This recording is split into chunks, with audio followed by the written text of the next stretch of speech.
Assalamualaikum warahmatullahi wabarakatuh. Salam sehat, salam sejahtera untuk kita semua.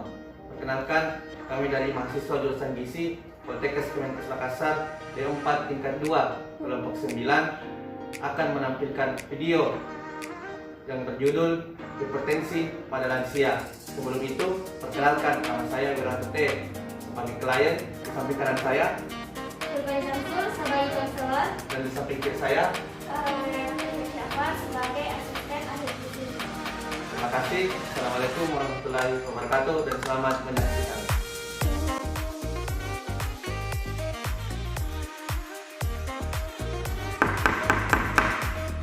Assalamualaikum, selamat siang. Waalaikumsalam, selamat siang. Ada yang bisa saya bantu? Saya ingin menemui ahli gizi rumah sakit ini untuk berkonsultasi. Baik, silahkan masuk. Baik, silahkan duduk, Pak.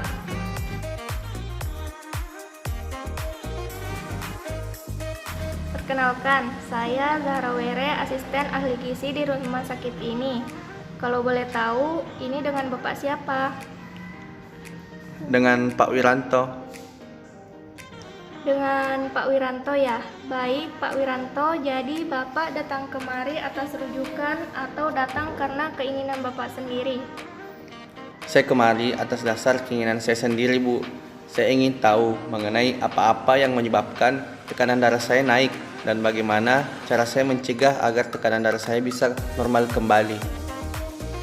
Oh iya Pak, sebelum Bapak melakukan konsultasi lebih lanjut dengan ahli gizi, mari kita mengisi formulir terlebih dahulu. Baik, Bu. Yang pertama, nama Bapak Pak Wiranto ya. Ya, Bu. Umurnya sekarang berapa Pak? Umur saya 70 tahun, Bu. Lalu alamatnya di mana Pak? Di Jalan Jenderal Sudirman, Bu. Baik Pak, pengisian formulirnya sudah selesai. Selanjutnya silahkan ikuti saya untuk melakukan pengukuran antropometri. Iya, baik, Bu.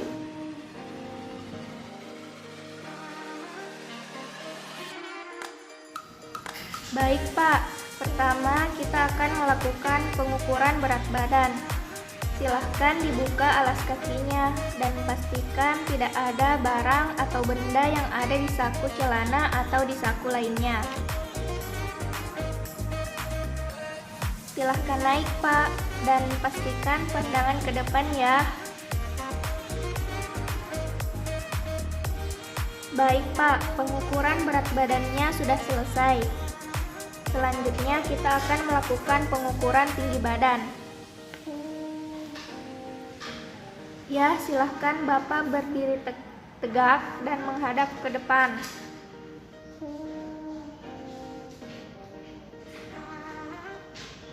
Baik Pak, pengukuran antropometrinya sudah selesai. Mari saya antar ke ruangan ahli gizi untuk konsultasi lebih lanjut. Terima kasih, Bu. Silahkan Bapak tunggu di sini dulu ya. Baik, Bu. Selamat siang Ibu, ini ada klien atas nama Pak Wiranto ingin konsultasi dengan Ibu. Ya baik, silakan dipanggil masuk. Iya baik Bu, ini formulirnya beserta hasil pemeriksaannya. Atas nama Pak Wiranto, silahkan masuk. Iya, Bu. Assalamualaikum, selamat siang. Waalaikumsalam, selamat siang Pak. Apa kabar? Perkenalkan saya Pani, ahli gizi yang ada di rumah sakit ini. Maaf, dengan Bapak siapa? Alhamdulillah, kabar baik, Bu. Saya Pak Wiranto. Mari silakan duduk Pak Wiranto.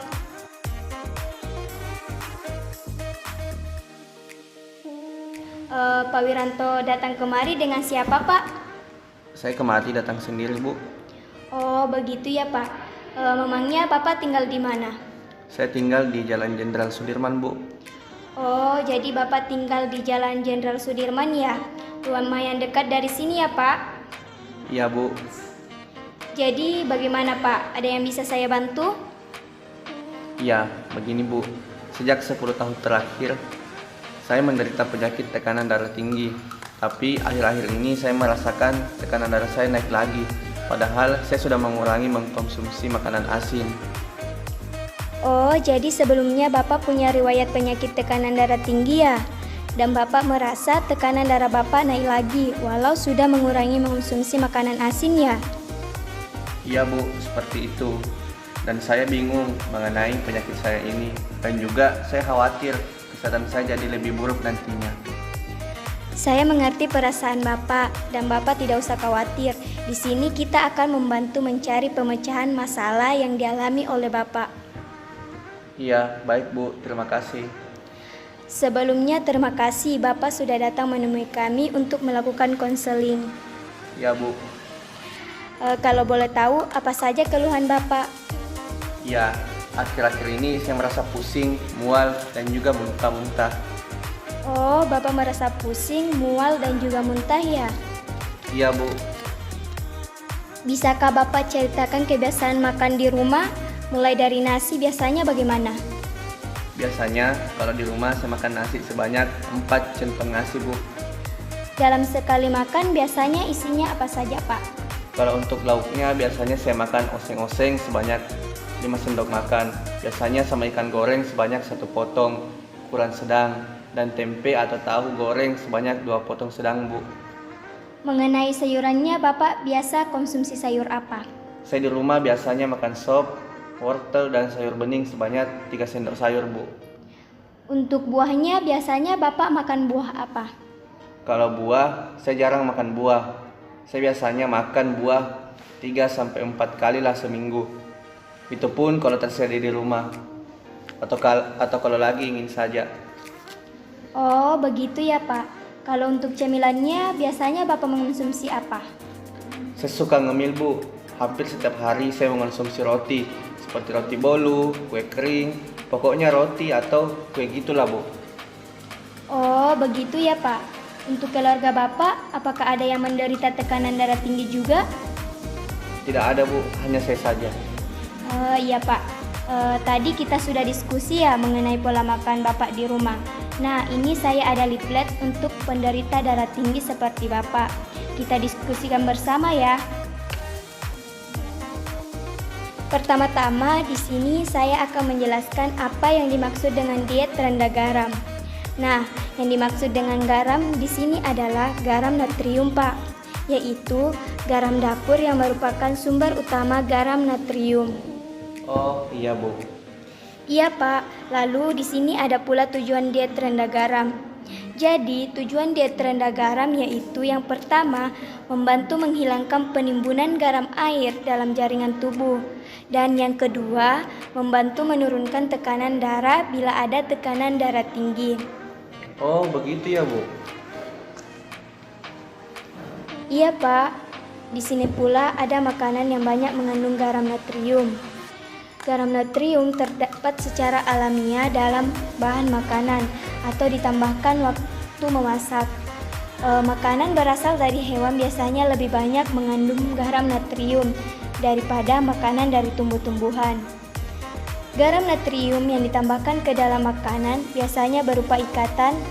Yang pertama itu natrium klorida atau garam dapur Pak. Nah yang kedua yaitu mononatrium glutamat atau petsin. Yang ketiga yaitu natrium bikarbonat atau soda kue. Nah yang keempat itu natrium benzoat yang digunakan untuk mengawetkan buah-buahan. Dan yang terakhir yaitu natrium bisulfit atau sendawa yang digunakan untuk mengawetkan daging seperti comet beef. Sampai di sini apakah Bapak sudah mengerti? Iya Bu, saya sudah mengerti. Jadi begitu ya Bu? Iya Pak, lalu di sini juga ada makanan yang diperbolehkan, yaitu semua bahan makanan segar atau diolah tanpa garam natrium yang berasal dari tumbuh-tumbuhan. Seperti yang pertama itu Pak, kita bisa lihat di sini beras, kentang, ubi, mie tawar, makanan maizena, kue, terigu, gula pasir. Nah, yang kedua itu kacang-kacangan seperti kacang hijau, kacang merah, kacang tanah, kacang tolo, tempe, tahu tawar. Nah, yang ketiga itu minyak goreng, margarin. Nah, yang keempat itu sayuran dan buah-buahan. Nah, yang kelima itu bumbu seperti bawang, prambang, jahe, kemiri, kunir, kencur, laos, lombok, serai, salam, dan cuka. Dalam daftar ini makanan mana yang Bapak suka? Saya suka mengonsumsi kentang dan juga ubi, Bu. Oh, jadi begitu ya, Pak. Di sini juga ada makanan yang perlu Bapak batasi untuk dikonsumsi, seperti yang pertama itu daging, ayam, ikan. Paling banyak itu dikonsumsi 100 gram sehari. Nah, yang kedua itu telur ayam atau telur bebek, paling banyak 1 butir sehari. Nah, yang ketiga itu susu segar, paling banyak 2 gelas sehari. Nah, yang terakhir itu minuman seperti teh, kopi, sirup, dan sari buah. Di antara ini mana yang sering Bapak makan? Oh, jadi begitu ya, Bu. Di sini saya sering makan telur, Bu. Jadi ternyata makanan ini perlu saya batasi ya. Iya, Pak, betul sekali. Di sini ada juga makanan yang dilarang untuk dikonsumsi, yaitu semua makanan yang diberi garam natrium pada pengolahannya. Seperti yang pertama itu roti, biskuit, cracker, cake, dan kue lain yang dimasak dengan garam dapur atau soda. Nah, yang kedua itu dendeng, abon, daging asap, ikan asin, sarden, ikan pindang, udang kering, telur asin, dan telur pindang. Nah, yang ketiga itu keju dan pindakas. Dan yang keempat itu margarin dan mentega.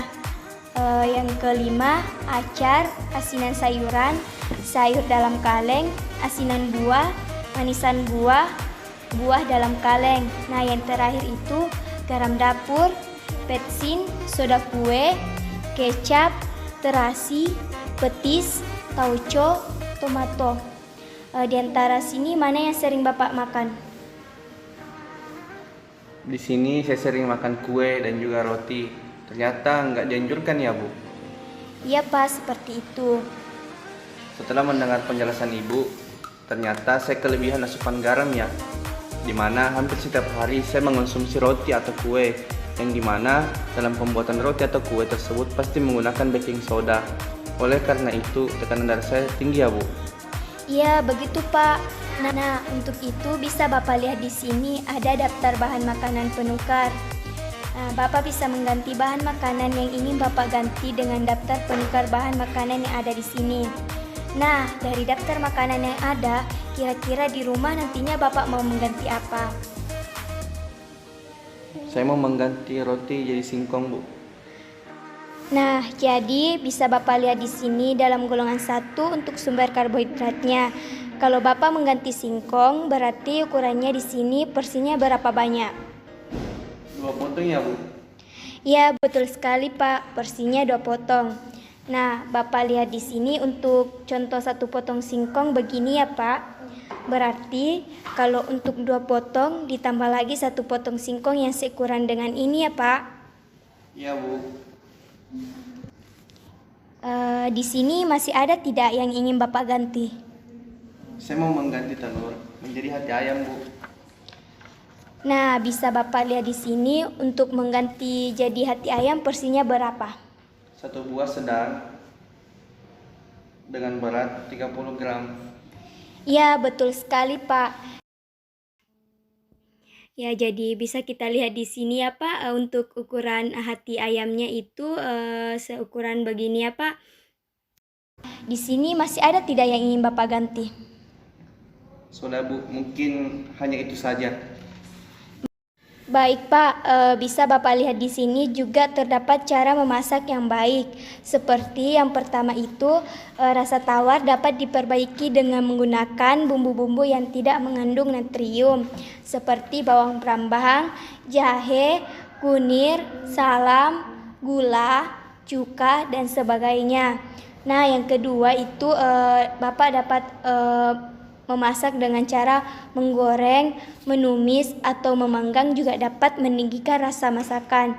Nah, sampai di sini apakah Bapak sudah mengerti? Iya Bu, saya sudah mengerti Bu. Begitu ya Bu? Iya Pak. Nah, di leaflet ini juga sudah terdapat contoh menu sehari yang sudah saya buatkan, yang bisa Bapak coba di rumah. Jadi Bapak bisa lihat di sini untuk contoh menu sehari. Di sini saya sudah buatkan Pak. Ini contoh ya Pak. Misal di menu pagi itu Pak, nasi sebanyak 100 gram, sekitar begini ya Pak. Begini ya. Nah, untuk lauk hewaninya sendiri itu Bapak bisa makan telur dadar. Nah, untuk ukuran telurnya itu segini ya Pak. Nah, untuk lauk nabatinya itu Bapak bisa mengonsumsi tempe sebanyak 50 gram. Ukurannya seperti ini ya Pak. Nah, selanjutnya Bapak bisa makan sayur tumis kacang panjang.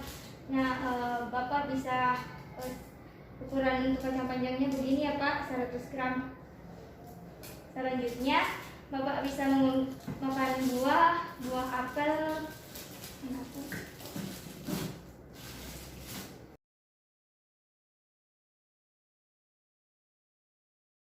Begini ya Pak ukurannya untuk buah apelnya. Nah, untuk menu siangnya Bapak bisa mengonsumsi nasi sekitar 100 gram ukuran begini ya Pak, yang seperti yang tadi. Nah, yang kedua itu Bapak bisa mengonsumsi lauk hewani, yaitu ikan acar kuning. Nah, untuk ukuran ikannya itu Pak 50 gram seperti ini ya Pak. Nah, untuk lauk nabatinya itu Bapak bisa mengonsumsi pecel tempe sebanyak 50 gram. Untuk ukuran tempe sendiri itu begini ya Pak. Selanjutnya Bapak bisa mengonsumsi sayur lodeh.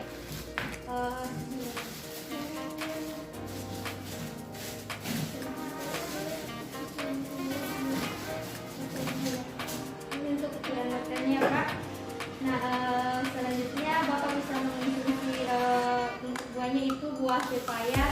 Untuk ukurannya itu 110 gram ya Pak, begini.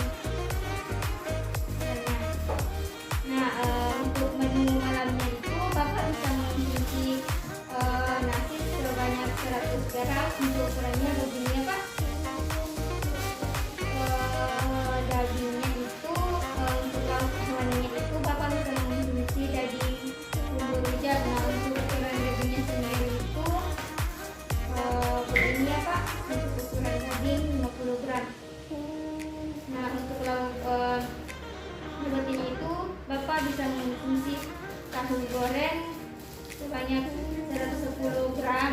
Untuk ukurannya begini ya Pak. Selanjutnya untuk sayurannya itu Bapak bisa mengonsumsi cak sawi. Untuk ukuran sawinya itu untuk ukuran sawi 1 gram itu Pak begini ya. Nah, untuk buahnya sendiri itu Bapak bisa mengonsumsi buah pisang sebanyak 50 gram begini ya Pak.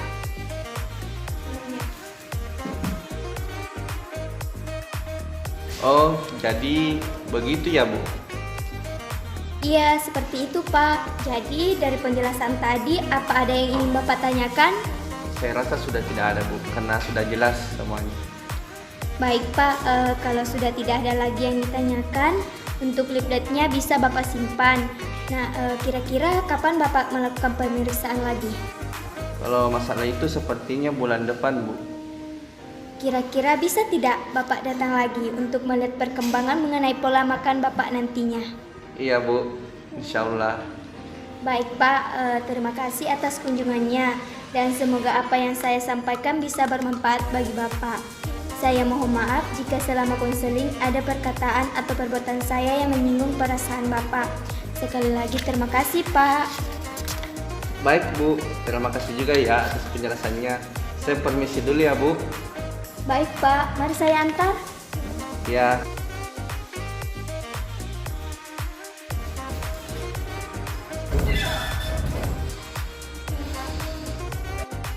Assalamualaikum. Waalaikumsalam. Video kami yang berjudul Potensi pada Usia Lansia. Semoga apa yang kami tampilkan dapat bermanfaat dan dapat mengedukasi orang-orang yang menontonnya. Kurang lebihnya mohon dimaafkan. Assalamualaikum warahmatullahi wabarakatuh.